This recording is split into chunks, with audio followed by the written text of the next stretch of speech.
Sudah hampir bertahun-tahun, rumah yang berseberangan dengan kosanku itu kosong tanpa penghuni.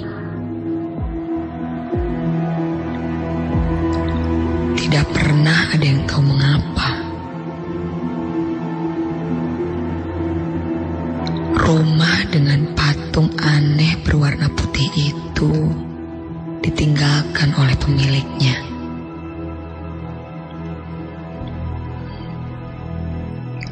Aku memang belum lama tinggal di Kanayakan. Tapi aku sudah banyak mendengar cerita tentang rumah itu. Ada yang bilang rumah itu disita karena hutang. Yang lain mengatakan kalau rumah itu ditinggalkan begitu saja oleh pemiliknya.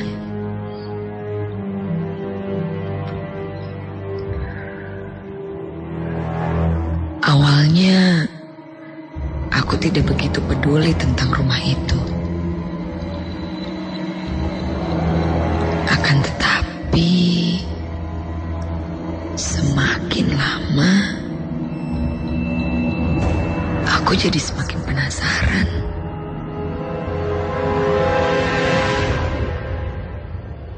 Setiap malam, ketika aku akan menutup gorden jendela kamar, seperti ada magnet yang membuat mataku selalu tertuju ke arah rumah tersebut. Terlebih lagi, patung berbentuk manusia itu seolah bergerak.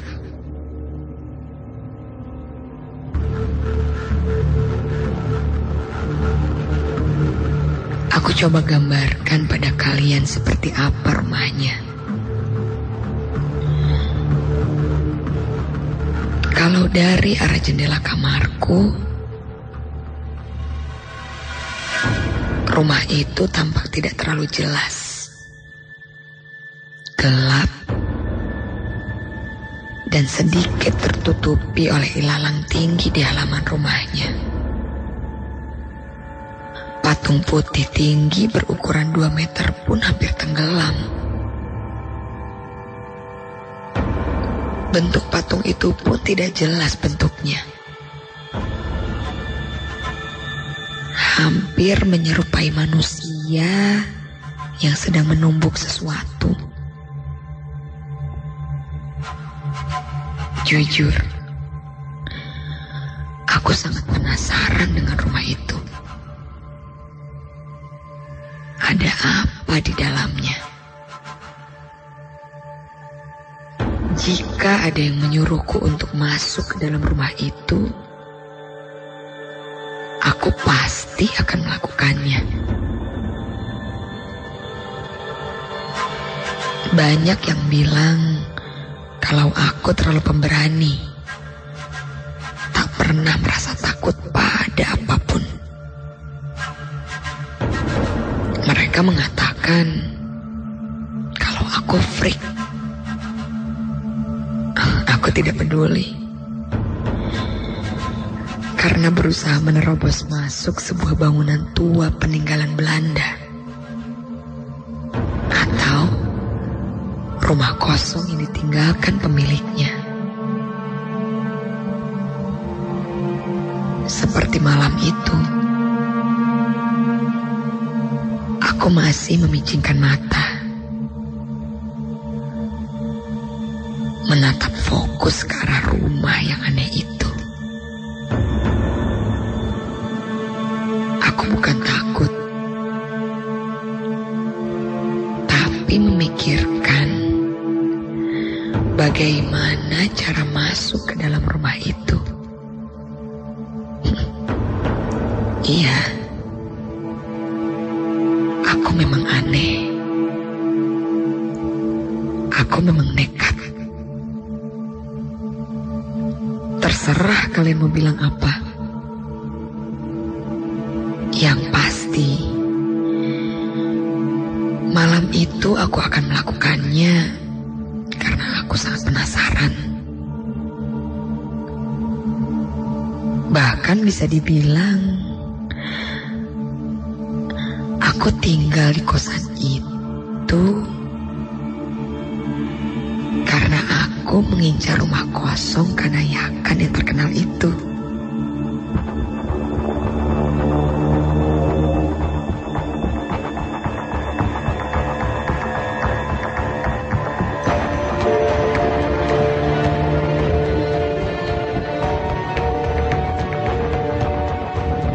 Malam itu aku menyusun strategi. Halangan yang pertama adalah di seberang rumah itu.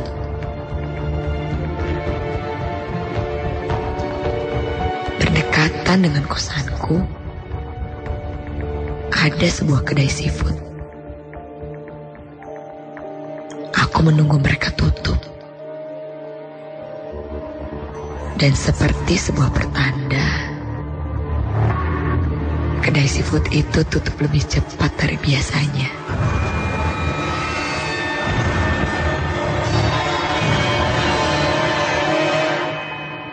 Membawa senter kecil di tangan, aku bergerak lincah keluar kosan, persis seperti maling. Singkat cerita, aku sudah berdiri tepat depan rumah itu. Dengan sigap, aku memeriksa gerbang rumah itu. Wow, tidak dikunci. Ini seperti sebuah kebetulan. Sebuah kebetulan yang menyenangkan dan menantang. Kakiku menjinjit. Aku berjalan perlahan memasuki pekarangan rumah kosong itu.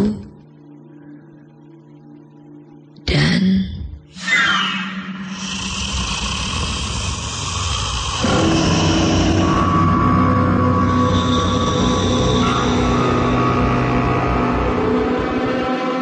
mataku membelalak, seolah ada yang meniup tengkuk leherku. Aku kaget karena itu bukan sentuhan angin, melainkan dengus nafas manusia.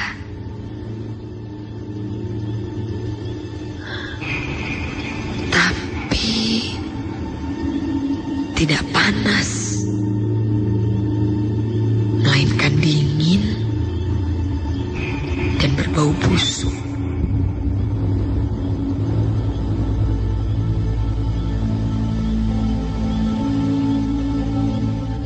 Kakiku yang menjinjit sekarang rata menyentuh tanah. Jari-jariku masih tersangkut di rantai gerbang. Aku refleks menoleh lagi ke belakang. Dan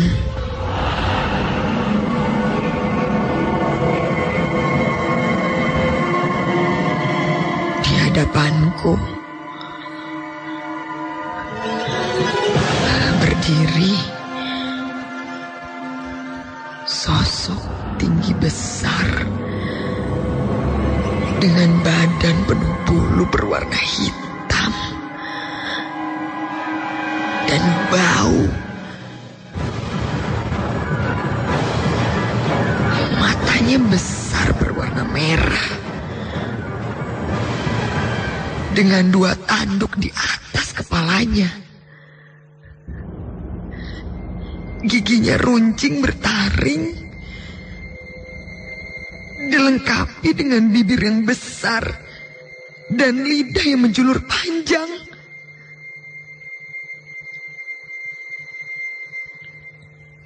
Aku berdiri mematung. melihat sosok tinggi besar menyeramkan di hadapanku itu.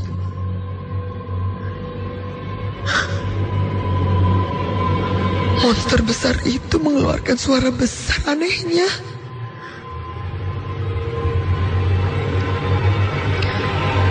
Aku tidak berpikir panjang. Aku langsung mengambil langkah 1000, berlari cepat namun bagaikan sihir. Makhluk besar itu tiba-tiba saja sudah ada di depanku. Seolah menghalangiku keluar dari rumah kosong itu.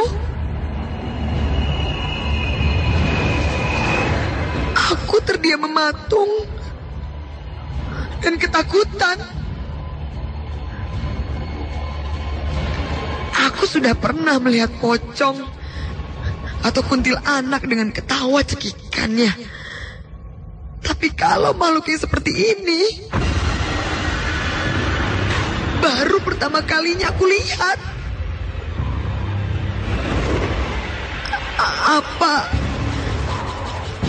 ini yang orang sering panggil dengan sebutan genderuwo? Aku memutar otak mencari cara agar lolos dari hadangan makhluk berwarna hitam itu. Aku berlari secepat kilat menabrak makhluk besar itu. Masih terasa jika diingat rasa bulu-bulu tajam itu menusuk kulitku. Aku hanya merasa sedikit gatal di beberapa bagian tubuhku. Aku masuk ke dalam kosanku dengan cepat dan langsung mengunci kosanku. Lalu berbaring gemetar, ditutupi oleh selimut. Sambil memeluk guling, aku mencoba menurunkan ketakutanku.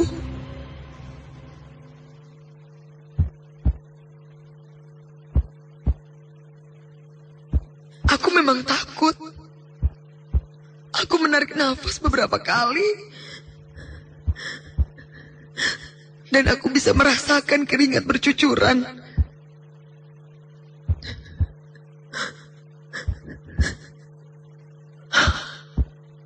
Lalu, tiba-tiba,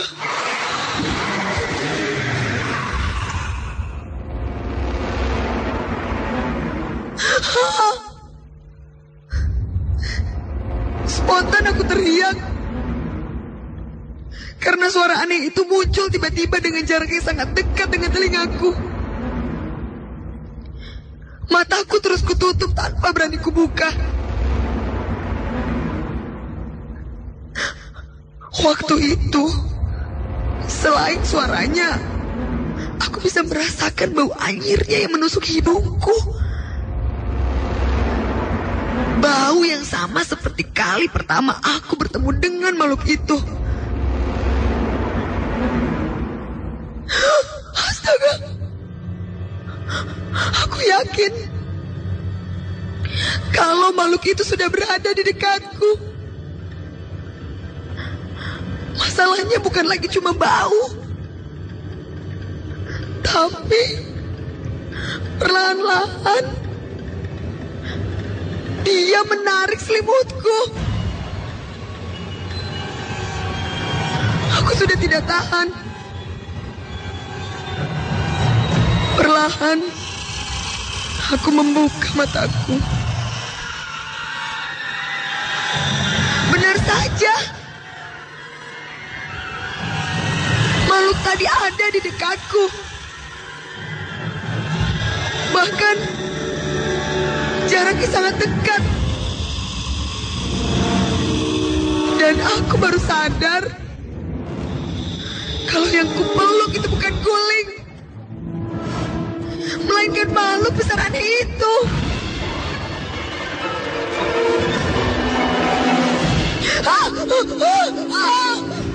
Aku tendang makhluk itu beberapa kali, tapi makhluk itu tidak mau bergeming sedikit pun. Malah menyeringai dan mengeluarkan geramnya. Aku lompat dan kakiku menginjak karpet. Dan aku terpeleset jatuh dengan membentur meja kecil di kamarku. Seketika pandanganku menjadi gelap dan buram. Aku Aku tak tahu apa yang terjadi selanjutnya.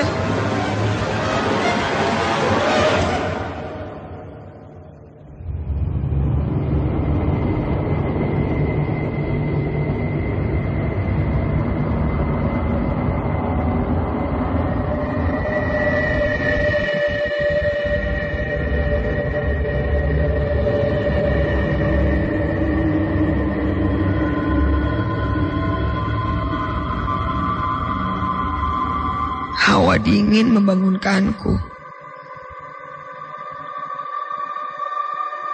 Aku mendengar suara burung berkicau.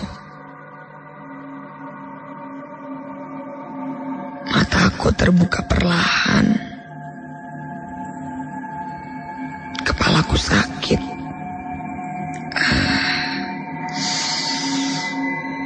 Lalu,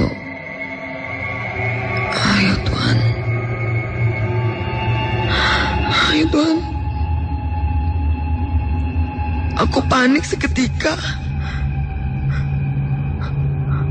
Aku di mana? Aku di mana?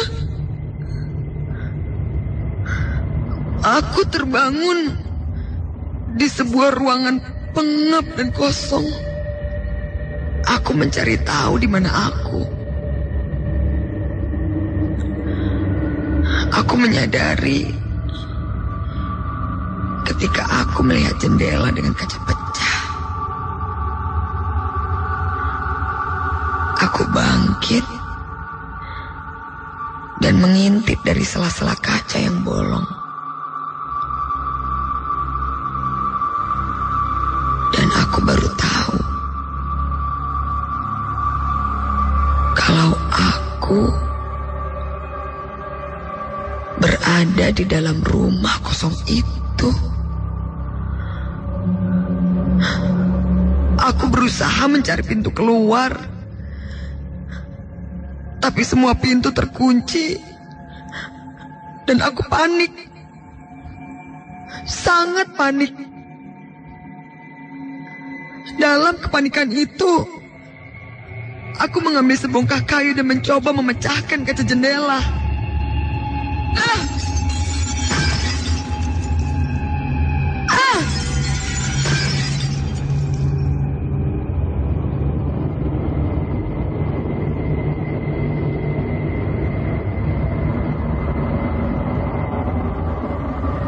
Kejadian itu pun terus menempel di ingatanku.